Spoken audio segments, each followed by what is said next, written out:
ஒரு மனிதரும் தன்னுடைய ராசி, தன்னுடைய லக்னம் இதை ரெண்டையும் பத்திரப்படுத்த வேண்டியது அவசியம்.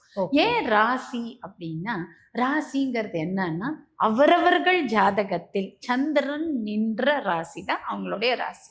சந்திரன்கிறது தான் நம்மளுடைய இந்த பிசிக்கல் பாடி, மென்டல் பாடி, மைண்டு, இந்த பாடி, இதை ரெண்டுத்துக்கும் காரணமா இருக்கக்கூடியவர்.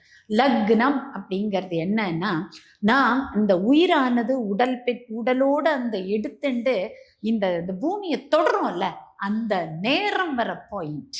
அந்த பாயிண்ட் எந்த நேரத்துல, லக்னம்னா என்ன, அசெண்டன்ட் அப்படின்னு சொல்லுவாங்க. அந்த அசெண்டன்ட் அப்படின்னா என்னன்னா, ஒரு உயிரானது உயிர் பெற்று இந்த உலகத்துக்கு அம்மா வயத்திலேருந்து வந்து காலடி படிக்கிறதுல அந்த க்ஷணம், அந்த க்ஷணம் செகண்ட், அவ்வளவுதான்.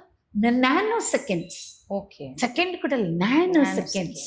அந்த செகண்ட் எப்படின்னா எதை சொல்லும் அது அப்படின்னா, இந்த உயிரானது இந்த உடல் எடுத்துட்டு இந்த உலகத்துக்கு வந்த ஒரு பயனை சொல்லும்.